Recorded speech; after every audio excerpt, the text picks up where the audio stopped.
Sí. Bueno, déjenme comenzar dándole primero gracias a, a Robert y a Carlos por las palabras de esta mañana. Palabras de verdad que salen del corazón con amor, inspiradas por Dios. Y le doy gracias por eso. Ok, para comenzar, déjenme decirles algo. Hace un tiempito atrás yo me paré acá y les dije una historia sobre un pastor que era muy famoso, y ese pastor siempre tenía a su abuelita sentada en la primera fila, y esa abuelita era la que oraba cada vez que esa persona se paraba ahí a predicar. Y el día que su abuelita murió, la primera vez que le tocó predicar sin ver a su abuelita, se paró allí y se quedó como inmute hasta que una persona de la congregación vino y dijo: yo voy a ser su abuela hoy, y se sentó en el mismo lugar a orar por ese pastor. Yo realmente creo que la oración es un poder que cada uno de nosotros tiene para influenciar las cosas, no por nosotros, sino por el Espíritu Santo que mora en nosotros.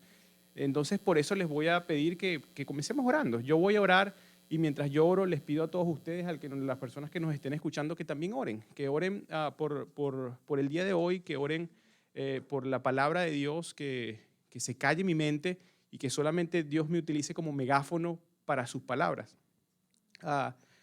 Padre Santo, Señor, te doy gracias. Te doy gracias por cada una de las personas que se encuentra acá hoy. Te doy gracias por cada una de las personas que nos ve, Señor, por cada corazón, Señor, que tú le has puesto allí escuchar de ti, Señor.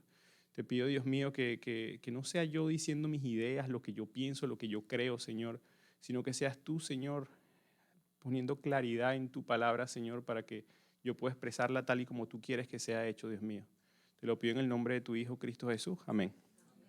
Ok, nos encontramos en la víspera de Navidad y pues todo el mundo está pensando en la celebración, como lo dijo Carlos, en lo que vamos a comprar, en lo que vamos a hacer, en lo que nos vamos a reunir. Y el día de hoy vamos a hablar de la Navidad.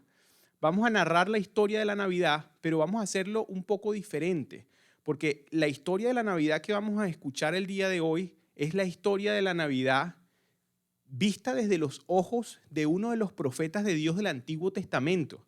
Este profeta de Dios vivió 750 años antes de Jesucristo. Y vamos a ver la historia de Navidad a través de los ojos de él. Ahora, ¿cómo es que esta persona que vivió 750 años antes de Cristo va a narrarnos la historia de la Navidad si la Navidad se trata del nacimiento de Jesucristo? ¿Verdad? Es como un poco extraño. Y por eso es que la historia, o esta historia de la Navidad, es un poco peculiar y particular. Este profeta al cual yo me refiero se llama Oseas. No sé si ya cuando digo el nombre, muchos de ustedes les llega la historia de Oseas a la cabeza. Pero esta es la historia, los ojos que vamos a utilizar hoy para ver la historia de la Navidad. ¿Ok? Entonces, yo voy a comenzar leyendo Oseas, pero voy a comenzar por el último versículo del último capítulo de Oseas, o sea, por el final básicamente. Porque cuando él escribió esto, él hace una introducción en los primeros versículos y hay una conclusión que es muy importante de este libro en el último versículo, que es Oseas 14, versículo 9. Él dice: el que sea sabio comprenda estas cosas, el que es prudente las entienda, porque los caminos del Señor son rectos y los justos andarán por ellos, mas los transgresores tropezarán en ellos. Oseas fue una persona que vivió 750 años antes de Cristo y él tuvo la oportunidad de servirle a Dios por aproximadamente 60 años. Él hablaba al pueblo de Israel, le decía al pueblo de Israel las cosas que iban a acontecer en el futuro. Y ya cuando se acerca el final de su vida, Oseas se sienta y escribe lo que nosotros conocemos hoy como el libro de Oseas, que es un libro sumamente interesante. A mí me parece que es un libro un poco complicado, porque es un libro que tiene narrativa y tiene también poesía. Entonces, cuando uno lo lee, uno, por lo menos a mí me pasó, tendía como a perder el hilo de lo que estaba leyendo. Pero este último versículo de su libro nos dice cuál es la importancia de este libro. La importancia de este libro es que este libro nos va a dar a nosotros entendimiento, porque cuando Oseas lo escribe, no lo escribe dirigido solamente al grupo de personas de ese momento, lo escribe dirigido para que todas las personas que los leen ganen entendimiento y se den cuenta de cuáles son los caminos por los cuales debemos andar. ¿Ok? ¿Vamos bien hasta acá? Ok. Entonces, en el libro de Oseas hay dos historias que van corriendo paralelas. Uno es la historia del pueblo de Israel para el momento en que Oseas se encontraba, para ese tiempo, ¿verdad? Y la otra historia es la historia de Oseas mismo, la historia, la vida personal de Oseas. Y lo que nosotros vamos a hacer es que vamos a caminar por esas dos historias en paralelo, ¿verdad? Bueno, primero una y después la otra. Y después vamos a entender cómo es que él, a través de esta historia, nos puede narrar a nosotros la historia de la Navidad. Entonces, vamos... Me acomodo esto por acá. Vamos a comenzar, dijimos dos historias. La primera es la historia del pueblo de Israel. Y yo voy a utilizar unos versículos bíblicos, 3 versículos bíblicos, para darle a entender qué estaba pasando en Israel en este momento. Voy a comenzar con Oseas 4, del 1 al 2. Dice, escuchad la palabra del Señor, hijos de Israel, porque el Señor tiene querella contra los habitantes de la tierra, pues no hay fidelidad, ni misericordia, ni conocimiento de Dios en la tierra. Solo hay perjuicio, mentira, asesinato, robo, adulterio. Emplean la violencia y homicidio tras homicidio se suceden. Después voy a ir a Oseas 5:4, que dice, no les permiten sus obras volver a su Dios, porque hay un espíritu de prostitución dentro de ellos y no conocen del Señor. Ahora, con estos versículos que yo acabo de leer, yo quiero que cada uno de ustedes en su mente imagine la situación que estaba viviendo ese pueblo. Estamos diciendo que el Dios mismo le está diciendo al pueblo que tiene querella, o sea, que hay como cierto sentimiento en contra del pueblo, porque no hay fidelidad, no hay misericordia, no hay conocimiento de Dios. Todo lo que hay es robo, adulterios, mentiras, violencia, homicidios, ¿verdad? Entonces, cuando yo leí estos versículos bíblicos para entender la situación de este pueblo en ese momento, me vino algo así como un caso clínico a mi mente. Cuando nosotros hablamos de un caso clínico, nosotros decimos, el paciente tiene fiebre, tos, perdió el gusto y perdió el olfato. Esos son los síntomas. Y cuando vemos los síntomas, llegamos al diagnóstico. Tiene coronavirus. Cuando nosotros leemos esto, y nosotros leemos cuando dice que en la tierra no hay fidelidad, no hay misericordia, no hay conocimiento de Dios, solo hay mentiras, asesinatos, robos, adulterios, violencia y homicidios, estamos viendo los síntomas de una sociedad. El diagnóstico nos los da el versículo bíblico que después le leo. ¿Cuál es el diagnóstico? No hay conocimiento de Dios. Y las obras que están haciendo no los dejan volver a su Dios. Esa es la sintomatología y la enfermedad que padecía el pueblo de Israel en ese momento. Entonces, esta es la historia número 1. ¿Dónde se encontraba Israel? La historia número 2 es la historia personal de la vida de este profeta llamado Oseas, ¿verdad? Para entender la historia, también voy a ir a Oseas, voy a leer unos versículos bíblicos para entender esta otra historia que vamos a narrar, que comienza en Oseas 1:2. Dice, cuando por primera vez el Señor habló por medio de Oseas, el Señor le dijo, anda, toma para ti mujer ramera y engendra hijos de prostitución, porque la tierra se prostituye gravemente, abandonando al Señor. Vamos a construir esta historia mientras leemos esto, porque veo caras así como que, ¿what? Y sí, cuando vemos esto por primera vez, es como que, ¿qué? Que el Señor le dijo al profeta, ¿qué? Vamos a construir la historia. Un hombre bueno, conocedor de Dios, un hombre seguidor de Dios, que le obedece, que le escucha, que hace las cosas por el camino recto, recibe una información de Dios que le dice, mira, tú te vas a casar. La persona con la que tú te vas a casar es una prostituta. Anda, ve y cásate. Él obedece. Él va, se une a esta mujer llamada Gomer. Con ella tiene 3 hijos, ¿verdad? Entonces, hasta ahora, bueno, la historia no va tan mal. Bueno, sí, la persona era una prostituta, se casa con esta otra persona, tienen 3 hijos, ok, hasta ahora la cosa no va tan mal. ¿Qué pasa después? Oseas 3:1 dice, y el Señor me dijo, ve otra vez, ama a una mujer amada por otro y adúltera, así como el Señor ama a los hijos de Israel, a pesar de que ellos se vuelven a sus dioses y se deleitan en las tortas de pasas. Ojo, no hay nada malo con las tortas de pasas, sino que en aquel momento las tortas de pasas se utilizaban específicamente para adorar a otros dioses. Por eso es que lo dice ahí. Porque muchos van a decir, bueno, ¿será que el Señor tenía algo en contra del azúcar? No. Ok, vamos a seguir la historia. Se casa con la mujer, tienen 3 hijos, hasta ahora pareciera que todo va feliz, pero cuando leemos este versículo entendemos que esa mujer lo abandona. Después de que este hombre la ama, está con ella, esta mujer lo deja con sus 3 hijos y se va, ¿verdad? Ahí ya la historia se empieza a poner un poco como que, wow, tenía que hacer eso, ¿verdad? ¿Qué sigue la historia? Oseas 3:2 dice, la compré pues para mí con 15 siclos de plata y 1,5 homer de cebada. Lo que pasa es que Dios le dice a este profeta que vaya y busque a su mujer, así como él sigue buscando a Israel. Este hombre, después que es abandonado con sus 3 hijos, porque esta mujer se va detrás de sus deleites, va a buscarla y la consigue. Cuando la consigue siendo esclava.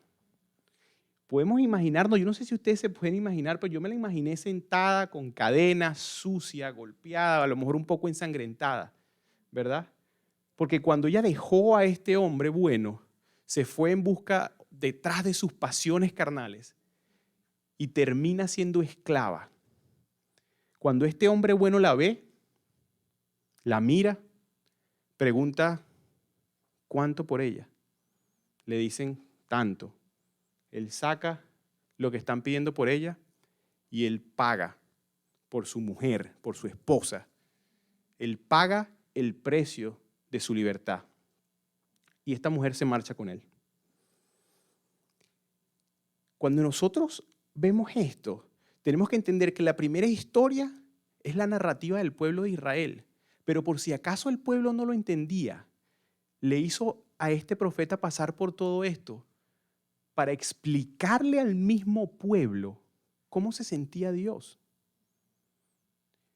Pongamos esa historia nuevamente en las cabezas de cada uno de nosotros. Imaginémonos a ese hombre bueno, compasivo, que se casa con esta mujer a sabiendas de que esa mujer podía hacer esto. Lo hace, tienen hijos, se marcha y después paga incluso por la libertad de esa persona. Ahora, ¿qué pensamos sobre ese hombre? Cuando vemos esta historia y esta historia pasa por nuestra cabeza, ¿qué pensamos acerca de ese hombre? Muchas personas dirán, wow, qué bueno es esa persona.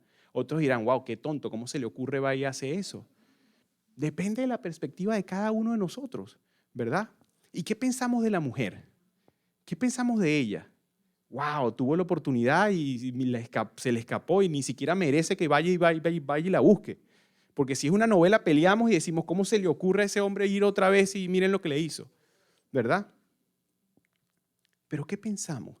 Ahora, lo que tenemos que entender es que Dios mismo está diciéndole a su pueblo, y no solamente al pueblo de Israel, a todo el mundo, esta es la historia de la humanidad. Yo los he buscado a ustedes sin importar qué. Yo me he entregado para ir detrás de ustedes. Yo no me quedé sentado en una silla esperando que ustedes vinieran a mí, no, yo fui a buscarlos a ustedes.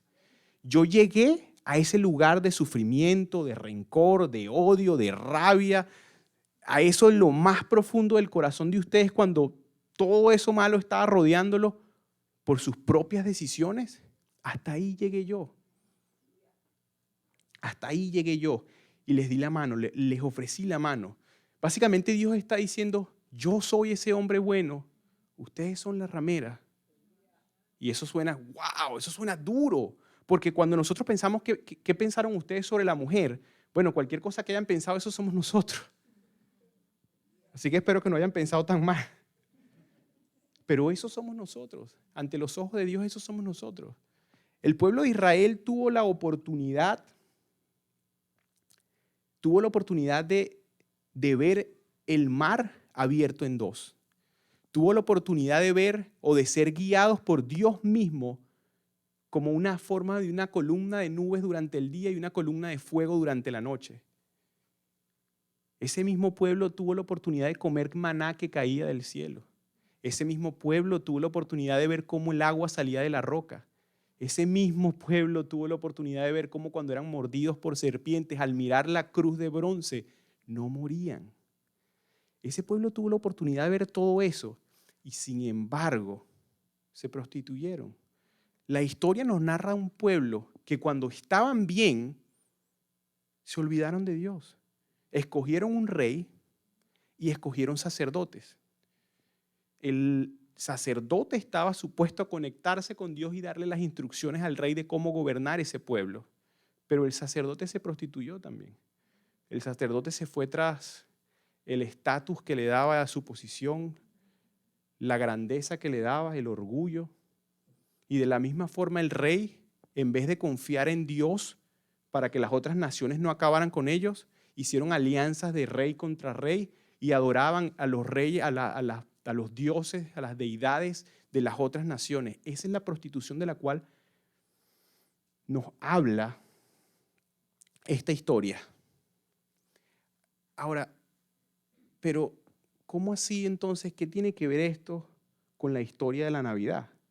¿Cómo es que este profeta que vivió 750 años antes de Jesucristo puede narrarnos a nosotros la historia de la Navidad? Y es precisamente que la Navidad no se trata solamente del nacimiento de Cristo. La Navidad en realidad se trata de que nosotros entendamos por qué fue que Él vino para acá. Porque muchas personas se enfocan en la nacida del niño, el nacimiento, pero cuando se les pregunta cuál es la importancia, por qué tenía que venir, realmente no lo entendemos. No entendemos el por qué Él tuvo que venir. Y cuando pensamos en la Navidad, solo pensamos en ese momento de natividad. Pero realmente esta historia está contada en todos los libros de la Biblia. Ezequiel narra la historia de nosotros con corazones de piedra siendo transformados a corazones de carne. Oseas narra la historia del hombre bueno que se casa con la prostituta y va atrás de ella. Juan narra la historia de la palabra de Dios llegando aquí, convirtiéndose en hombre para morir en una cruz por nosotros. Mateo narra la historia del reino de los cielos llegando acá también, acercándose a nosotros. Esta historia es la historia del Dios que creó absolutamente todo, de los seres humanos que le dieron la espalda a Él y de cómo ese Dios, pudiendo crear todo nuevo otra vez, borrón y cuenta nueva, decide todavía ir tras nosotros. Pero la belleza de la historia es, imaginen el momento en que este hombre bueno llega a Gomer, a esa mujer prostituta que estaba siendo esclava, y paga. Después que él paga por la libertad de ella se pudo quedar sentada ahí, sin pararse. Y desafortunadamente esa es la historia que todavía hoy en día se vive. Muchas son las personas que no conocen bien esta historia, que no conocen bien de Dios, cuya libertad ya fue pagada, pero todavía siguen sentados en el mismo lugar. Y para todos aquellos que extendieron su mano y dijeron, sí, yo acepto eso y me voy contigo, la historia no termina cuando ellos le toman la mano. No, cuando ellos le toman la mano, cuando Gomer le toma la mano a su esposo, ella se levanta y ahora tiene que caminar hasta su casa con su esposo. Eso es lo que cada uno de nosotros tiene que hacer diariamente. Porque así como para los que no conocen de Dios, la historia está en el punto en donde tienen que decidir si le toman la mano o no. La historia de nosotros está cuando ya le tomando la mano a Él, vamos a dar pasos con Él. Porque dando los pasos con Él es que el corazón de nosotros se va a transformar. Esto no es algo de un día, esto no es algo de una semana, esto no es algo de los domingos. Esto es algo de todos los días, de nuestra vida completa. Porque todos los días de nuestra vida tenemos que dar pasos con Él. Para que cada vez que damos un paso, ese corazón de piedras, como decía Isaías, se transforma. El Espíritu Santo que mora en nosotros se pone más poderoso dentro de nosotros. Es una historia compleja, pero es una historia bella. Ahora, el motivo por el cual Oseas dice que prestemos atención a esta historia es porque él no solamente nos da la sintomatología y nos da el diagnóstico. Él nos dio el tratamiento, yo no me lo leí, pero vamos a leerlo otra vez y les voy a dar el tratamiento. Cuando leo Oseas 4, 1 y 2, lo voy a volver a leer, dice: oíd palabra del Señor, hijos de Israel, porque el Señor tiene querella contra los moradores de la tierra, porque no hay verdad, no hay misericordia, no hay fidelidad, no hay conocimiento de Dios. Solo hay perjuicio, mentira, matan, hurtan, adulteran y homicidio tras homicidio. Sintomatología. No le permiten sus obras convertirse a Dios, porque espíritu de fornicación hay dentro de ellos. No conocen del Señor.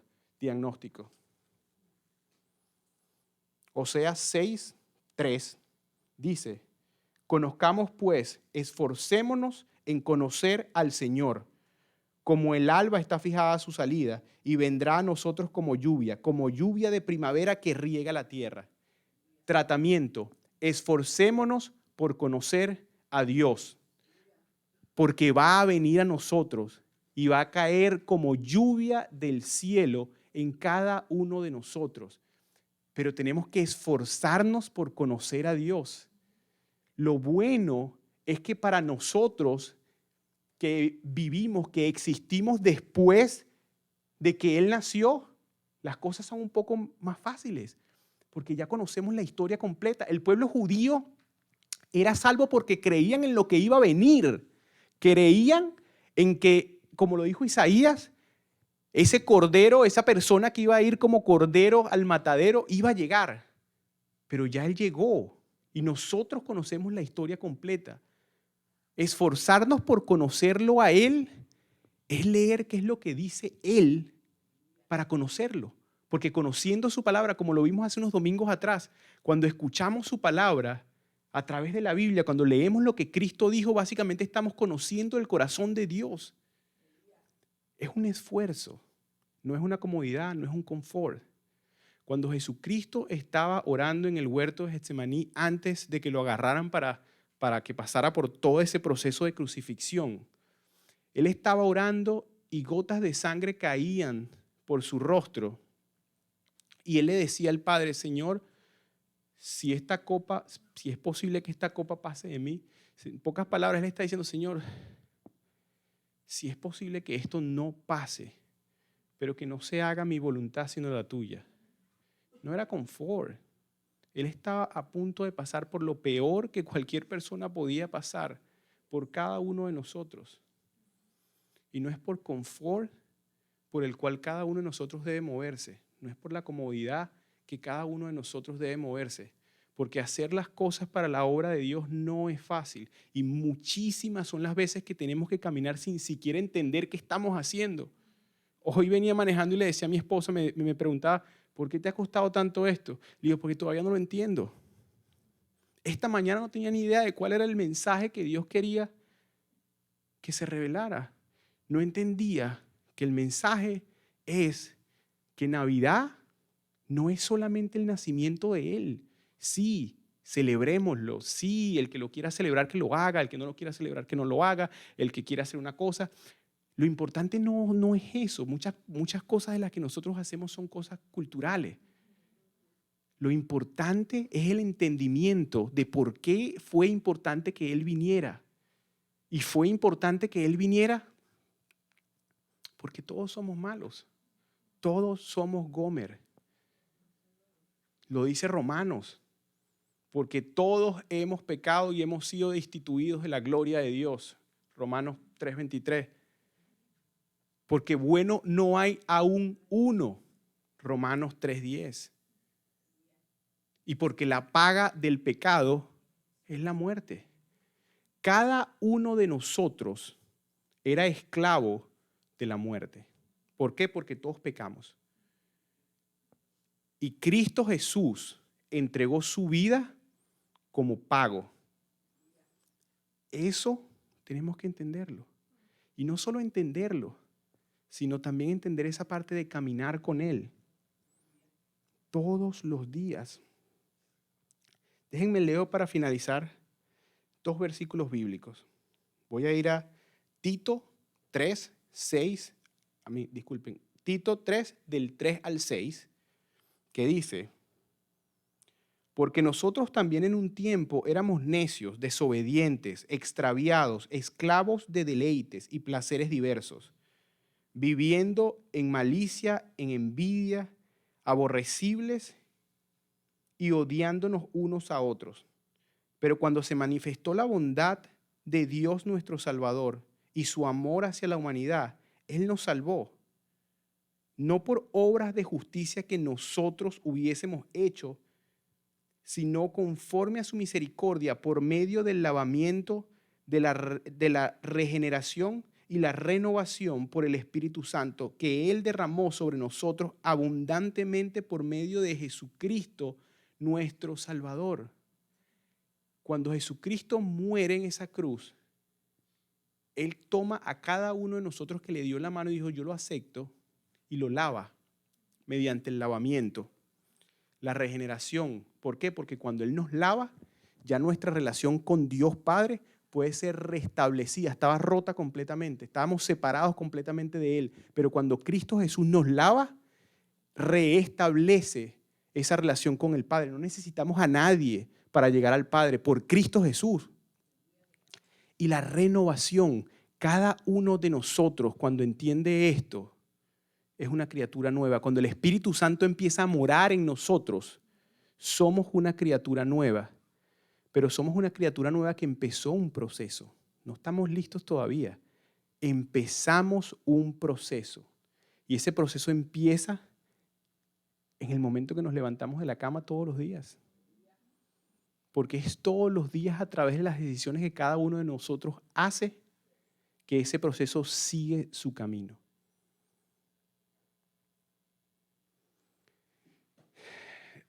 Ya dije que, dije que eran 2, realmente dije que eran 2 versículos, así que voy a leer el otro que tengo acá, que es Gálatas 6:9, que dice: y no nos cansemos de hacer el bien, pues a su tiempo, si no nos cansamos, segaremos. En otras palabras, ¿es fácil hacer lo que tenemos que hacer? No.